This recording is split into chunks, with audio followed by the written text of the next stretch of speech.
This is the EWN Radio Network.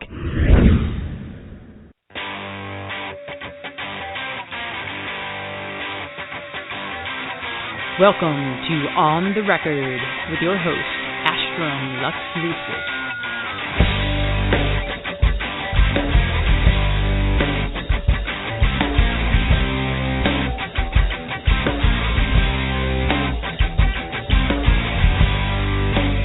All right, welcome to another episode of On the Record. I am your host, Astrum Lux Lucis, and today we have in the house Soledad Haren, and she is an absolutely amazing woman. She spans so many different things, from being a journalist to a TV producer. She was an attorney. She speaks several languages. She's a chef. She's just, she's got so many hats, like I just can't even believe it. And so what fascinated me most about her was just all the stuff that she's doing for the planet. She's got a show called Green Living, and she's helping to build a better planet. And so please welcome Soledad Haren. Hi, well, thank you for having me. Glad to have you. So let's give us a brief little sort of interview, Give us your 30-second elevator pitch, and then we'll roll from there and see what happens. Oh, goodness. Well, right now I am, as you mentioned, I do produce the Green Living Show, and we've actually I've been trying to think of how long we've been on the air. I think we're going on 5 years now in January. And so basically what we're trying to do is spread the message about sustainability and being green and why it's good to do that. And we actually had launched a second show called Época Verde, which is in Spanish. And I produce that as well, along with the help of students across the nation who host the show each semester. So I'm really excited to be doing both of those things on Third Strike Radio. Awesome. Now, how did you get started with, you started off as an attorney. How did you get started into film production or TV production?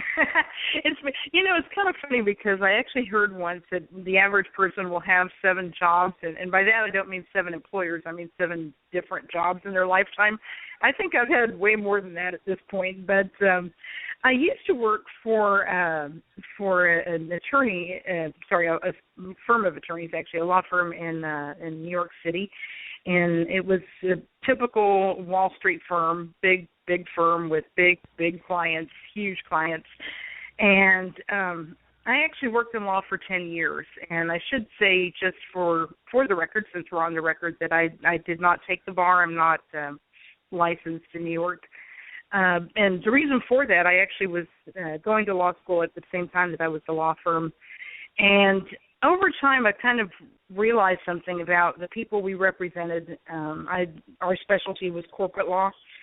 And also looking at what some of these people, their corporations, our clients were all corporations. Of course, I guess under Citizens United, they're saying corporations are people. So, but I saw what they were doing and their activities, not just in the United States, but throughout the world. And it bothered me tremendously. And then 9/11 happened. And the firm where I worked didn't really do much to clean up the offices after 9/11. It was just this incredible pressure on get back to work, get back to work. We were told to go back to work.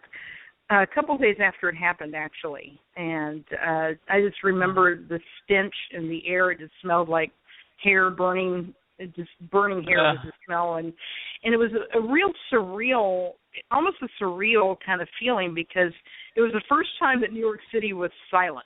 I mean, it was absolutely, you could hear a pin drop. It was so quiet, and the visuals was like being in a scene at a Schindler's List because everything was covered in ash.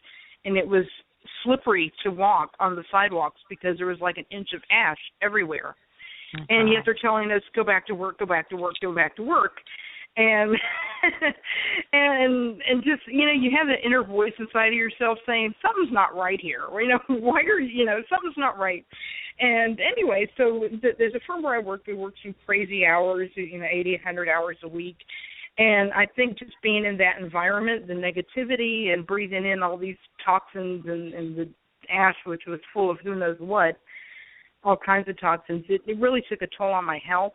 And then the problem was also there's a psychological issue as well, that I started seeing or almost predicting some of the events that happened over the last decade, because some of the clients we represented were the people orchestrating these events, right? And so something in 2004, I actually took a remarkable trip to China, and just being away and having that time to kind of think about things. But I always tell people there were two trips that I've taken in my life that, well, I should say three, that really were kind of eye-openers to me.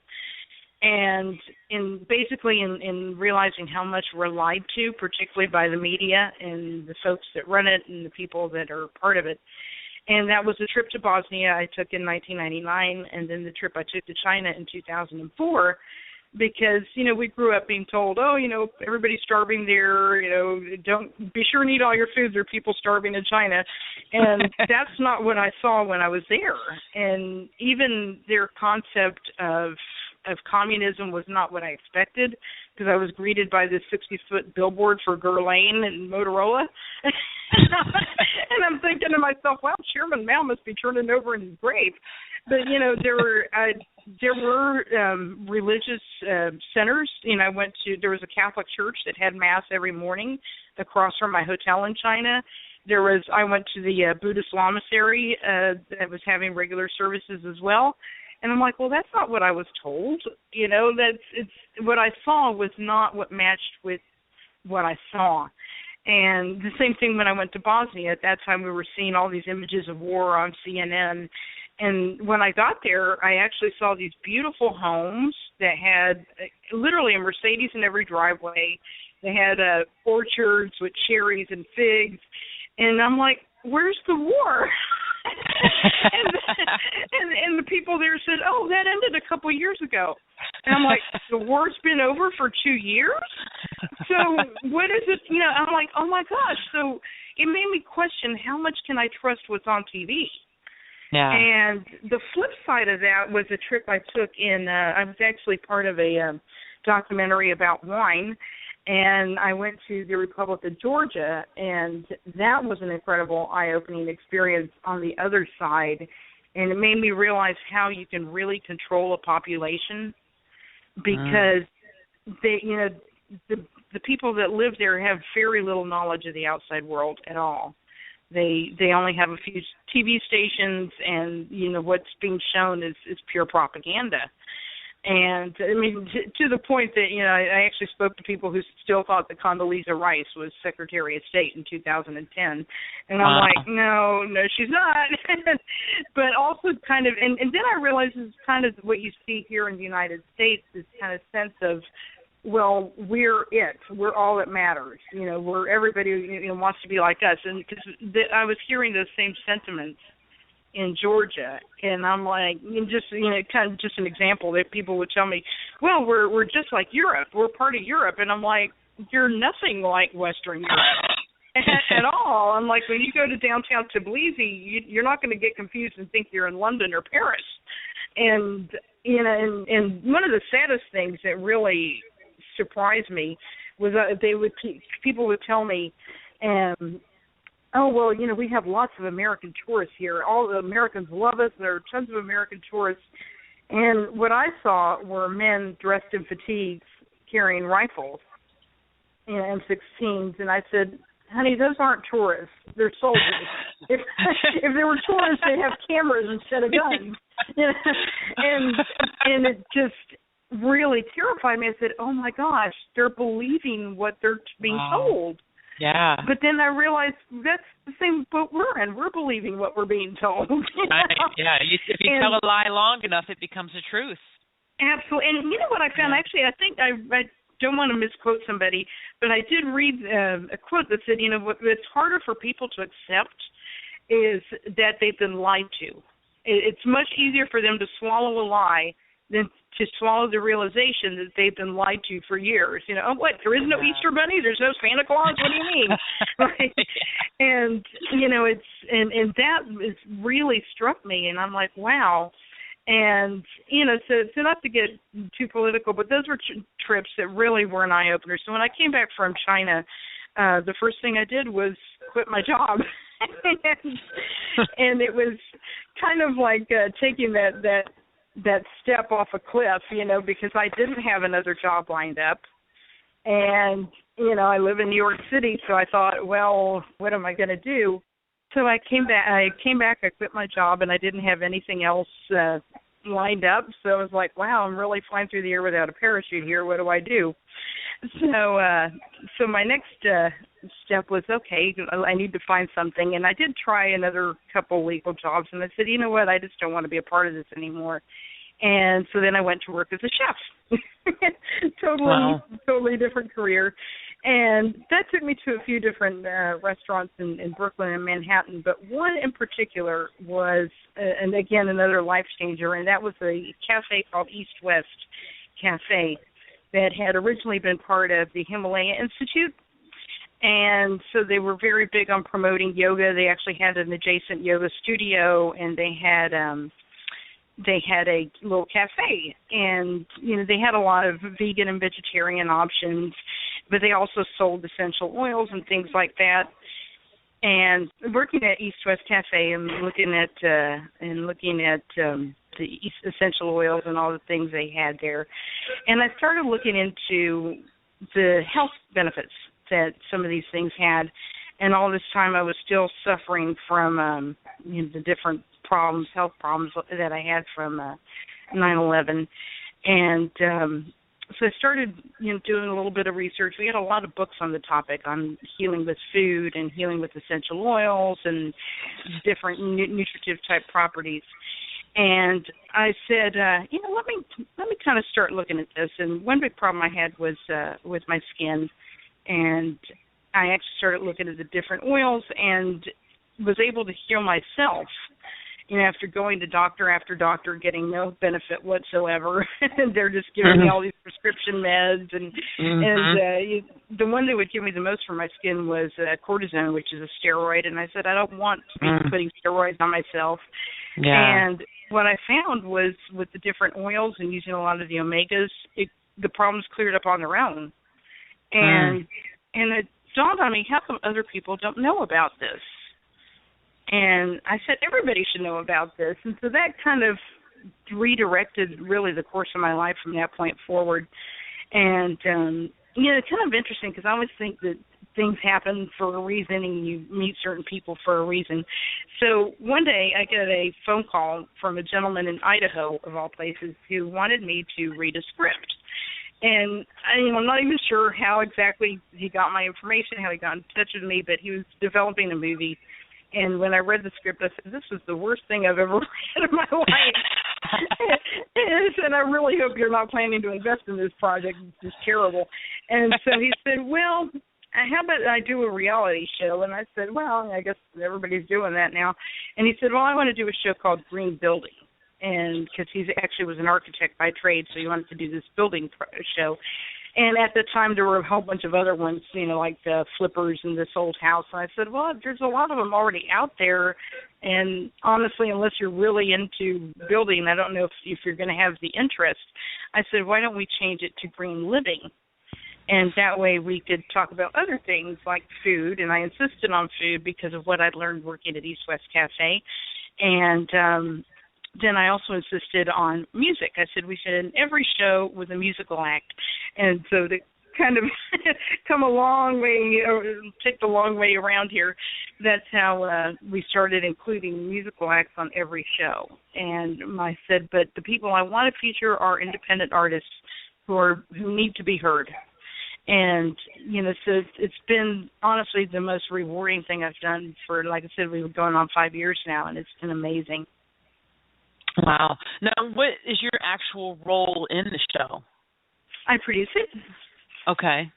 And so then I get to, figure out who we're going to interview, what guests we're going to invite, and we've had some just remarkable people, authors, designers, filmmakers, politicians, Yes, there's some good politicians out there. We had a former basketball player on the show, just people who are doing amazing things that their stories aren't being told. That's the problem. Yeah. And are you part of a network? Where is the show airing at? Third Strike Radio, which is actually online. So we're heard all over the world. www.thirdstrikeradio.com. And, so we're heard everywhere. We actually have, I think at the last analytics we had like 20 million listeners on six continents, so everywhere but Antarctica, because those little penguins can't access the internet yet. Nice. So I'm curious about where do you upload the video? Do you host the video on your own server? So you've kind of got your own online network. And so how are you putting the video content on there? Are you hosting it through YouTube or one of those like Vimeo or something, and then sort of making it a private video over there and then embedding it on your site? How is that working? Third Strike Radio right now is on that station. If you go to that link, thirdstrikeradio.com, it's radio only. And we have our two talk shows, Green Living and Época Verde, which is like Green Living but in Spanish. And then we launched three music stations, three music shows that air on Third Strike Radio, including Third Strike Rock, which you've been on, and which is hosted by DJ Tamara.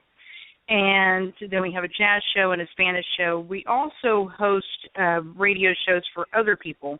And among them, for instance, there's a Drink of Ages, which is based in Houston, which also features indie musicians in Texas, and beer. So it's called Drink of Ages. Talk about local brews and local bands. And the Middle Class Action Project, they have a radio show, and they're a project that I totally believe in, because they're about bringing power and back to the working class, back to working Americans. And so they have a talk show. Now, our video component right now is only for the music shows. So that would be Third Strike Rock, which was our little spin-off project that DJ Tamara heads out of Austin.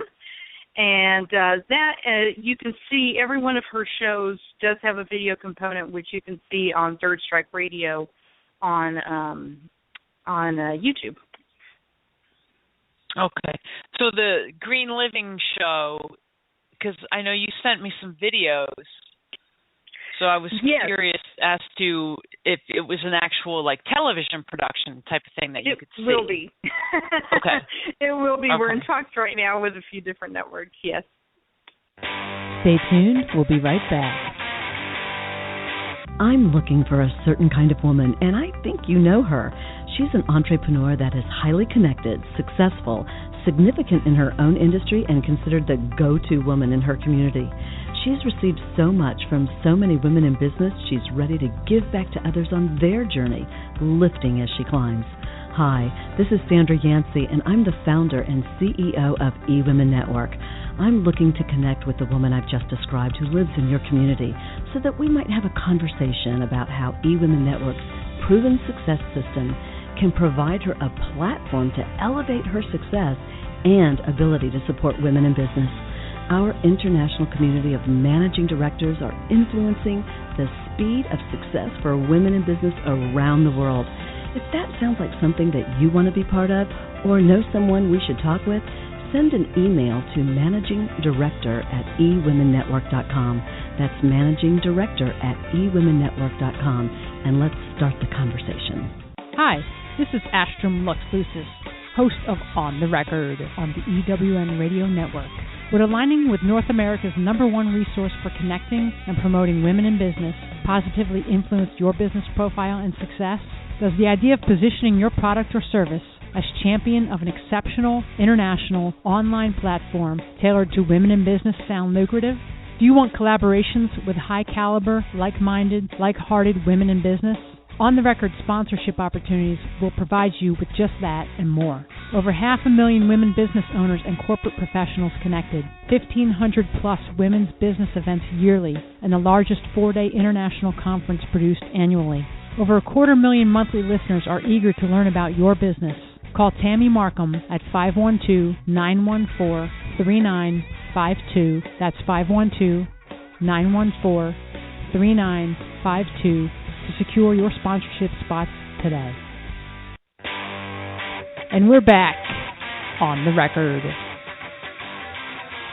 How do you go about approaching networks for the TV show? Actually through an agent, because it's difficult. It's difficult, unfortunately, and I see this in every art, in music, in books, in every art out there, in films, and that's the problem, that all the major media has been bought out by a few companies. Basically, you got 6 major media companies in the world, and they control everything. So, unfortunately, they like to stick to formats. And what bothers me actually about the reality show format is how insidious it is. The reality show was created basically to not pay people. That's the entire reason for it.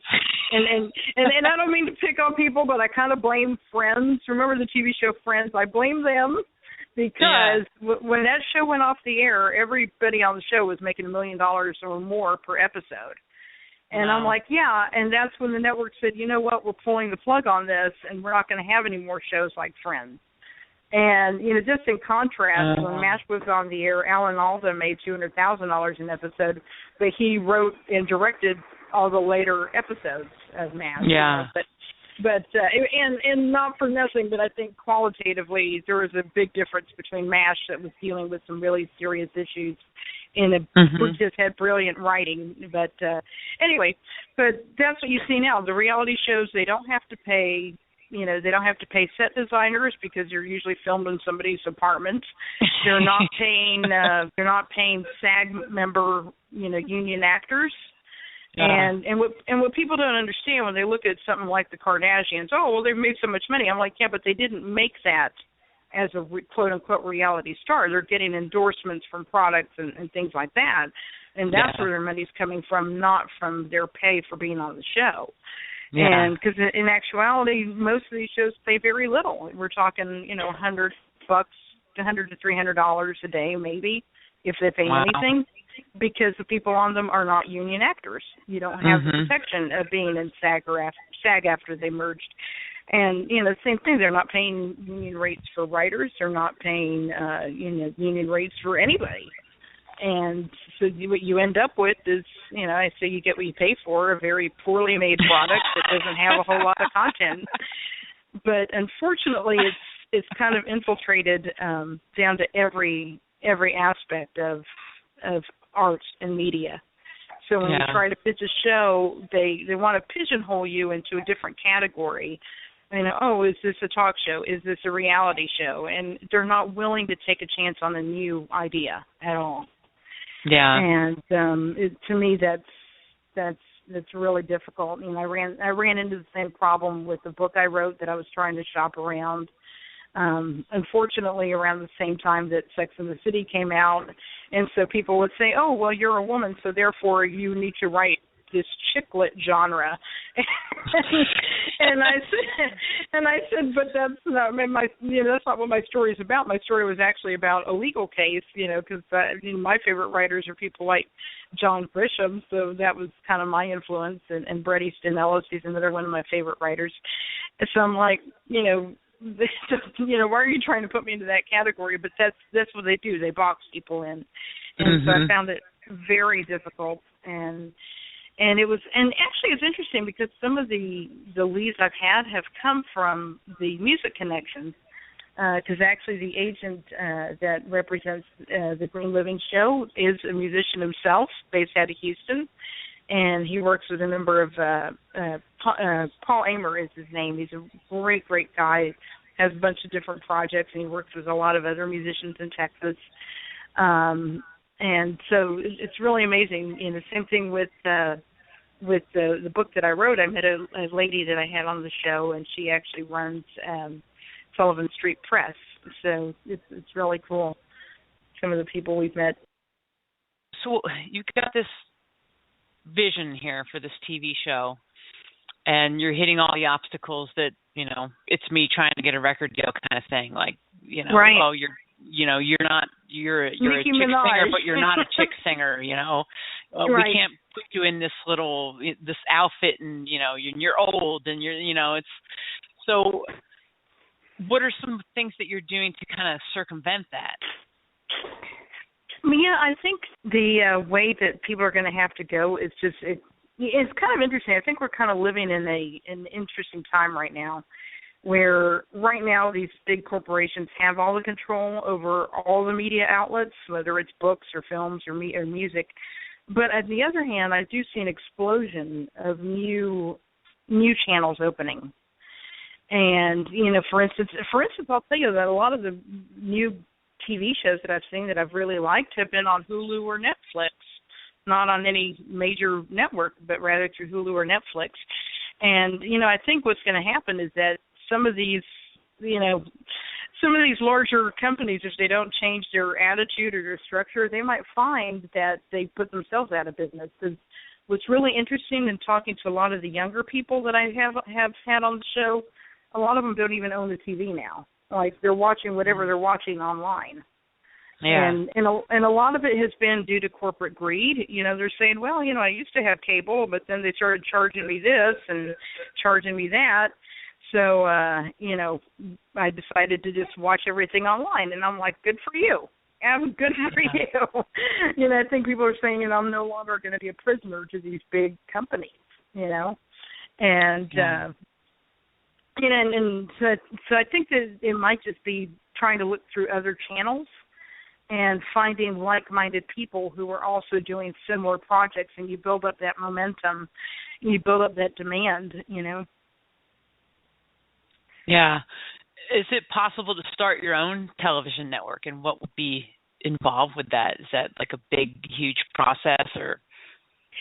I do know of a network. I think they were actually bought out by somebody else, but it was originally called Varia, and they were based here in New York City, but I think they filmed in New Jersey. And they did get picked up. They were on a couple of major cable. I don't want to be misquoted, but I don't know if it was RCN or Comcast, but they were being carried by a major network, by a major cable company, rather. And they were kind of interesting because they focused on lifestyle, but on promoting health and different health topics. So, yes, it is certainly possible. The thing is finding the distribution. We'll be right back. Whether you are in business for yourself and you're a startup, or you're a big company and you've been around for a while, or if you're just an individual that needs a website, you have probably already learned it can be pretty crazy and stressful to make a website that meets the demands of today's consumer. From hard-to-use site builders to expensive web developer costs. Here at For the King, our basic custom web design and hosting starts at just $37. You heard us right, a fully custom site for $37. Head to our website at www.fortheking.co. Once again, that's www.fortheking.co. And we're back on the record. What about things like YouTube channels, and I think the other one is Vimeo, and I know there's a couple others. Do you think those are kind of viable platforms to maybe start the network, and then as it grows in viewership, approach, it's kind of like Absolutely. that thing of, if you're in a band and if you play out and Monday night at midnight, and then you finally bring in some people Monday night at midnight, and then they move you to Tuesday night at midnight, and they move you on down the line until you're, playing the weekends. And then right. you've got your grassroots, and then the labels start looking at you, even though you were the same band Monday night at midnight. But now that you've got, 100 people following versus one, all of a sudden you're better. So it's kind of that mentality to play to these people who basically don't have vision, because these people are in the very box. Short-sighted. very short-sighted. Yeah. But that is how and even though I'm not a fan, but that is how Justin Bieber got started. He was for some reason apparently a sensation on YouTube, and people were following him, and it's very unfortunate. But all they look at is numbers. That's it. Yeah. And your numbers. That's it. The numbers are what speaks. Right. So yeah. No, I don't even want to get started on Justin Bieber. We know Third Strike Rock is the home of the No Bieber guarantee. Awesome. What other ventures do you have going? Are you looking at producing other TV shows, or are you just wanting to focus on development? What do you got going on there? So our hope, just kind of timeline-wise, is that we'll have the two radio shows we have now, Green Living and Epoca Verde, converted into TV. Not converted because we're going to keep doing the radio just because there are certain things we can do, particularly on online radio, that you can't do on TV. So there's certain things you can say. So we're going to keep going with that platform, but also going to we're trying to have both of those on the air by next year. And then we'd like to do some other programming more aimed at children, because to me it's with what we do. We're actually, I should say that Build a Better Planet, which is the organization that kind of the umbrella organization that all these shows are under, is a nonprofit, and because of that, we actually, as I mentioned, our Spanish show is actually done by students across the country. And so we've, gone and spoken at a number of universities. I'm looking at possibly also working with high school students as well. But some of what I see really troubles me, that we're really doing a tremendous disservice to children, but also to ourselves, because, when you and I are older, it's going to be this younger generation supporting us, and what terrifies me is what people don't know and what they're not being taught. Yeah. And and I won't even get into the entire education system, how messed up it is. This focus on tests, and and it's frustrating for everybody, because I even speak to teachers who say, I can't teach. I'm being told to train them basically to take tests. But that doesn't create a thinker. That doesn't create somebody who's capable of analytical thought. Right. To me, it's terrifying, actually. And it's in the subject matters that we're not teaching. We're losing a lot, I think. And just as an example, something that I've brought up, when I was in school, they offered classes like shop and home ec, which we've now totally eliminated. And oh wow. And I said, well, I'm great that they're trying to teach kids coding and computers. That's fabulous. But on the other hand, I've spoken to adults who grew up in the system who don't even know how to boil water. And I'm not saying everybody has to take a home ec class and turn into Betty Crocker housewife, or make everything from scratch, become Martha Stewart. But for goodness sakes, you should know how to cook a meal. And men and women, everybody should know how to cook a meal. I mean, what good does it do you to know all this computer stuff if you're going to starve to death because you can't make yourself a sandwich, And the same is true with shop. As a woman, I said, every woman should know how to change a flat tire. Because what happens if you're driving on that road in the middle of nowhere? What, you're going to be damsel in distress waiting for your white knight to come fix and shining armor to come fix your flat? No, I'm going to get out the jack and fix it myself. I've seen way too many horror movies to know I shouldn't be waiting on that dark, deserted road. Your serial killer to come chop you up, That's right. And it's, and it kind of forms a state of helplessness, and kind of funny thing. I mean, when I did work at the law firm, and I worked with a lot of brilliant attorneys who were, Ivy League educated, brilliant legal minds, and yet they couldn't tie their own shoes or do very simple.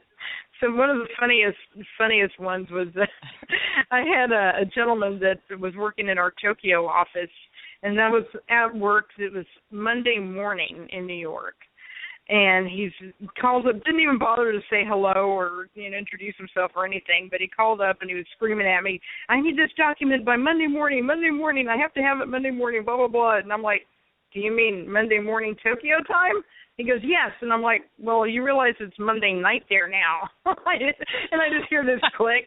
Oops. So, it's kind of, and that's, along with education and a lot of the reason that I really feel compelled to work with children and do a project that's kind of aimed at younger people is because there's a great line, it was in the movie Powder, but I think it's actually been attributed to Einstein or other people that said, our technology has surpassed our humanity. Yeah. And I really see that when I see people, I see a couple on a date, and each one of them is texting somebody else. Yeah. I'm sorry, to me that would be a deal breaker right there because they could be texting each other. Right. I think there was actually a commercial that had that. They had a family. It was a mother and child texting each other. I'm like, are you kidding me? But I'm like, to me that would be a deal breaker because the message you're saying is you're not important enough to deserve my full attention. Yeah. And I'll tell you, like when I go to eat with somebody, when I have dinner with somebody, that phone is off, and the phone is staying off. Because, again, from our generation when we had the old-fashioned rotary phone, if somebody called during dinner, you picked up and you said, I'm sorry, we're eating dinner right now. Call back later. Yeah. Or you just ignored it, Or you ignored it, Yeah. And oh, my God. Yeah, I was in a meeting with, I think it was, manager of A&R at Atlantic Records. And the whole time, the girl, and she's half my age as well. I'm like, how did you get your job?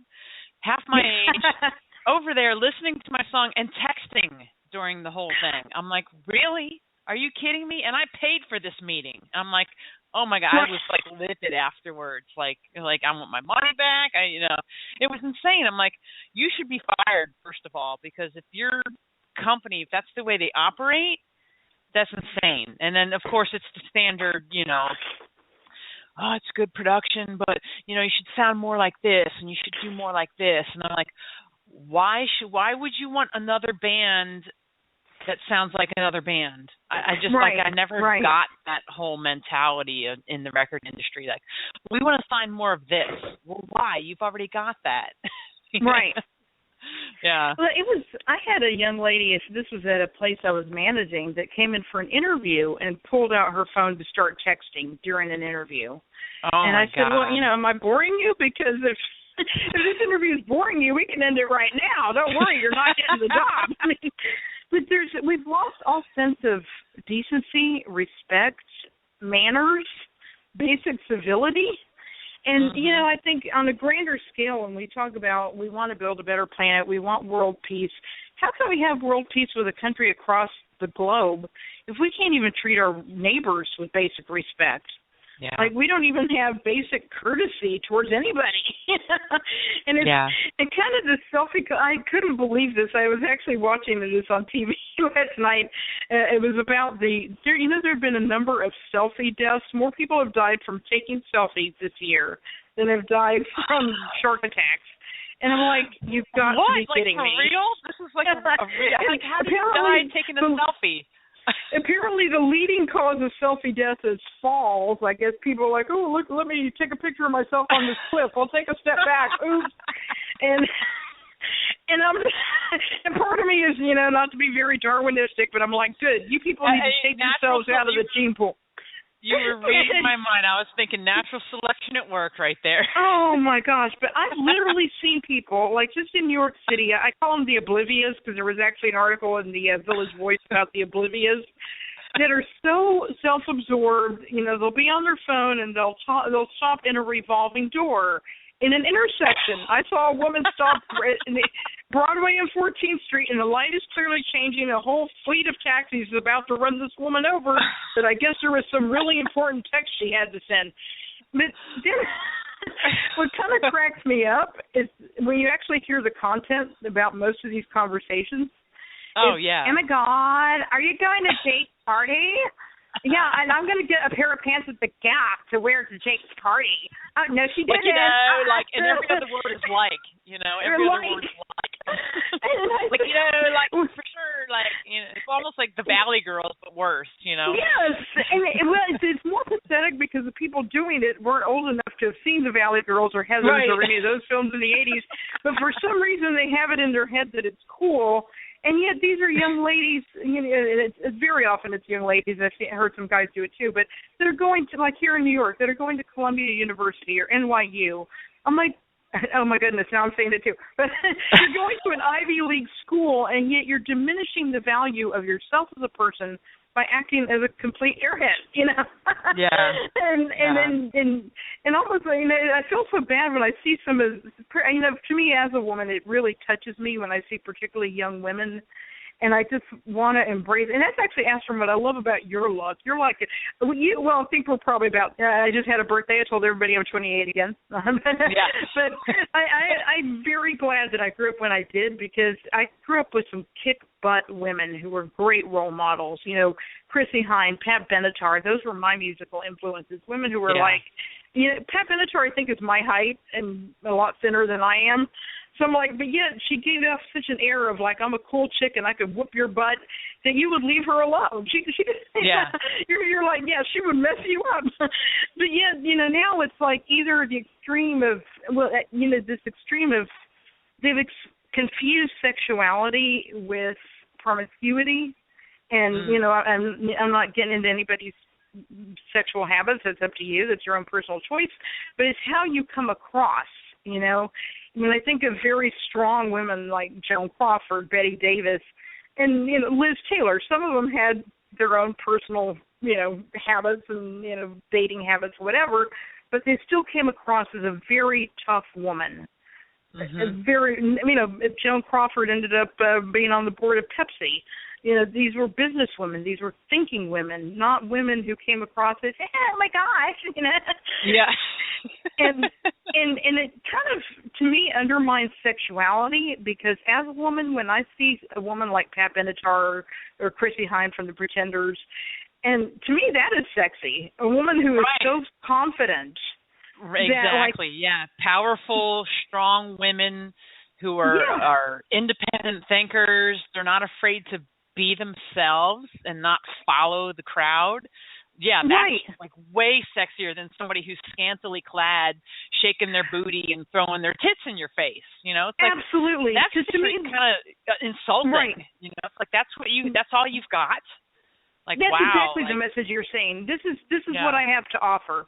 My booty. Yeah. And I'm like, that to me is, and again, when you come and you look at role models, I'm like, who is it that people have as role models today? A woman who's only famous for making a sex tape, a woman who's only famous because she put her butt on a magazine.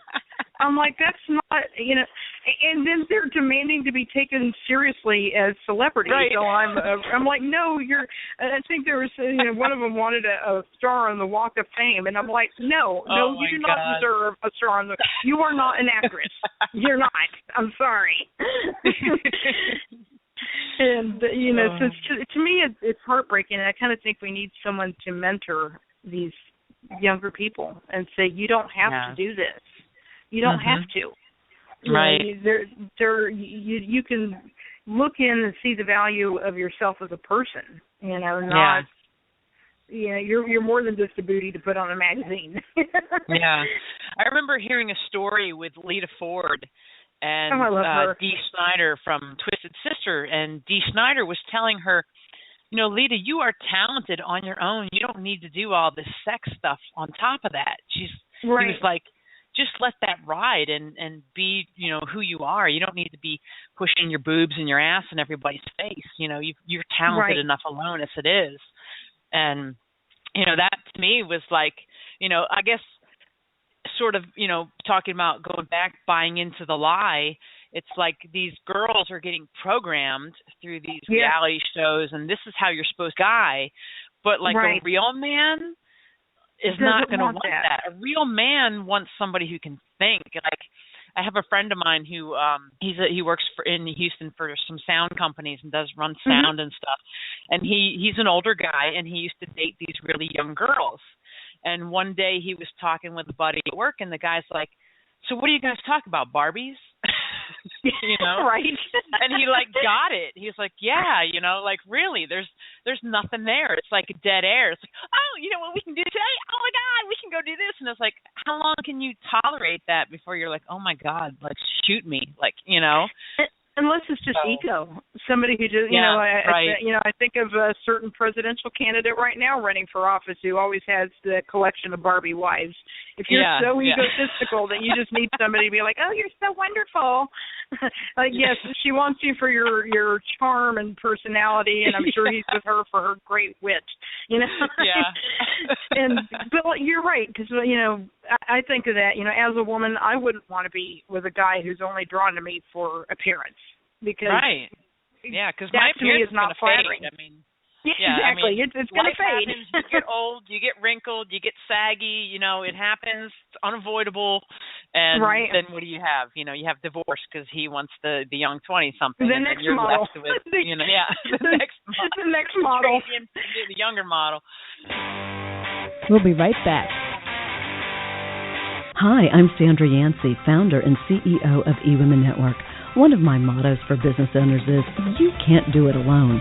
Whether you're in the startup stage of your business or you're scaling, you can't grow without relationships to provide support, wisdom, and new customers. eWomen Network is your home to connect with other women entrepreneurs who have been where you are or are experiencing the same challenges. We have chapters across the U.S. and Canada that have monthly events featuring our trademarked process called Accelerated Networking, to ensure you get the contacts, resources, and leads you need to grow your business. And once you become a member, you get many benefits, including 2 one-on-one coaching sessions, unlimited access to our membership database, your own personal profile page, and discounts on products and services with our business partners such as UPS and American Express Open. Join the eWomen Network community and let us help you live your dream. For details, visit eWomenNetwork.com. Do you like to travel? Would you like to travel more frequently? How about even having your own personal travel agent, including having 24/7 access to a very user-friendly website to book your travel as well? Look no further than Discount Travel Vacations. Robert Hernandez Jr. is a certified travel consultant and can help you with any of your travel needs. Anything from travel transportation by air, train, or car through well-known companies you have probably used at some time in your life. Also, pages and pages of hotels to choose from that you would normally stay at. The difference in booking your travel with Discount Travel Vacation is the one-on-one care you get from having your own personal travel agent, to the very engaging website to book your travel through, to the many discounts you will have access to. There are also lots of other travel options to choose from, such as vacation packages and cruises. Do not delay. Check out his site today, discounttravel.vacations.com.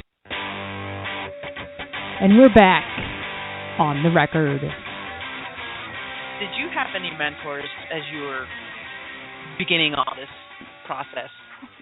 Probably my mom. And, you know, it really bothers me that, you know, our society, and particularly you saw this a lot with the family values. This was in the 1992 election when they were talking about family values, and they kind of try and vilify working mothers, which in today's economy, I don't know, you know, unless you happen to be married to a billionaire, I don't know how you could not be a working mother in this economy, honestly. I mean, I think most families now are two-income families by necessity because they have no choice. I mean, you know, I live in New York City. The rent in the average studio apartment in Manhattan is now over $2,000 a month. I mean, you know, if only one parent is working, all the money is going to pay rent. And that's not even getting into things like, you know, healthcare and food. You know, you might want to eat every now and then, you know. And sadly, you know, and what bothers me is in terms of our society that we've become this we're like capitalism gone awry that even Adam Smith wouldn't recognize today, that we think everything should have a price and a value. And, you know, I had looked at some schools in New York City, and I'd looked at some private schools. They're private schools, and I'm talking like kindergarten, that go for $48,000 a year. Wow. And I thought, my goodness, if you're paying $48,000 a year when your kid is in kindergarten, imagine paying that all the way through college. Jeez. And I mean, I personally still am paying student loans. I'll probably be paying them to the day I die. But that's a tremendous disservice, again, to our young people. But I think of my mom, and my mom was a working mother. She worked. But to me, and it's very interesting because all of my girlfriends who had moms that worked ended up being very successful. All the horror stories that you're told that your kid's gonna, become some kind of delinquent because you weren't. That's all baloney. Every single friend of mine that I have who had a mom that worked became a very productive member of society, a very successful businesswoman in her own right. And because that's what kids do. What they copy what they see. Mm-hmm. And that was what I saw. I saw a woman who was amazing, able to work 9 to 5, and then come home and take care of the home. But also what ended up happening is also encouraged a lot of independence in the family, So as, once I got to be a little bit older, I mean, we did have babysitters and stuff when we were really little, but when I got older, then I said, you know what, I can make dinner on my own. And I think that's where my love affair with food started happening, because I found I really loved cooking and I loved experimenting and trying things. But I thought, I don't have to wait for my mom to come home from work to make dinner. I can make dinner, and so it kind of encouraged the sense of, I can do this. I don't need to wait to have this done. I can do it myself. And, and I think that ended up being the help for everybody, because that way when my parents got home from work, dinner was ready to be put on the table. And, it was one less thing for them to worry about. But I think we need more of that. And I think if for some reason, I think a lot of parents now are afraid to, I want to say they're coddling their kids too much, but they're afraid to give their kids. Don't even get me started on that. Oh, my God. I see a little kid, roller skating, and he's got knee pads and elbow pads, and he's on a playground that's covered in rubber. I'm like, man, I fell down all the time and got hurt. Right? And I'm proud of my scars. I can tell people, this scar, that's when I broke my arm, and this scar, that's when I did. You have to get hurt a little bit. And actually, since we're talking about entrepreneurship, I think that's actually part of the necessity. Is not only the successes, but also the failures. I saw a great, as I was saying, when I left the law firm and eventually started working as a chef, I took a huge pay cut. And just this past summer, we built a Better Planet. We got our 501c3, so we're now an official nonprofit. But before that, we weren't really able to ask for cash donations because we weren't officially recognized by the IRS. So I said, okay, let's do things the right way. So basically, I was funding this project and living off nothing. But it was an experience that, and at the same time that I had a lot of my stuff in the storage unit, a lot of my clothes and stuff were in a storage unit. And then I thought about the absurdity of that. Yes, I'm paying rent, but I'm also paying for a storage unit. And there was a flood, and a lot of the stuff that I had was ruined. But when it kind of made me realize what things I really missed were my photographs that I'd taken, my writing. I had stuff that I'd written, my pictures. That was a big thing. But as far as material things, I'm like, clothes, big deal. Okay, well, I think it kind of made me realize what the difference between want and need. And what's really important. And admittedly, when I worked at the law firm, I was that, character. And it was Sex and the City came out afterwards, and it made me really hate that show because I think it was sending the wrong message to little girls. I'm like, your entire net worth should not be in shoes, okay? Right. Because when times are really tough and you have to sell something, you're not going to get much. You're not going to get much for that, But then going back to like education and so forth, there really isn't a class. I mean, we took high school economics, but there really isn't a class that tells people, hey, you should be saving money. And, just as you were talking about the man going out to get the next model of younger trophy wife, this is the culture we live in now. What, you don't have the iPhone 6? Well, you need to go stand in line at 4 a.m. to go get the iPhone 6. And I'm like, yeah, and then next year it'll be the iPhone 7. And what, you don't have this? I'm like, I will use the phone until it falls apart. I will wear a pair of shoes until they fall apart, Yeah. It's not necessary to go out and get something, I'm like, don't you see you're being kind of played? I mean, how many of us come Black Friday coming up, going to be standing out there at 4 a.m. outside of Walmart, what, to buy towels? Oh, my God. Yeah. Really? Yeah. To buy bath towels. You're going to get into a fist fight over the last set of bath towels. And something we're going to be doing, actually, again, to kind of get back to entrepreneurship, something that we've been doing the last couple of holiday seasons is trying to encourage an alternative Black Friday. And the one thing I'll say is, right now we're going into an election year, even though the circus started a half a year early. So, come election day, we're going to be sick of all these people. But they're talking about, we're going to make America great again, and I'm going to build a wall with Mexico. And I'm like, yeah, you want to create jobs in America? How about you support your neighbors? Buy from them.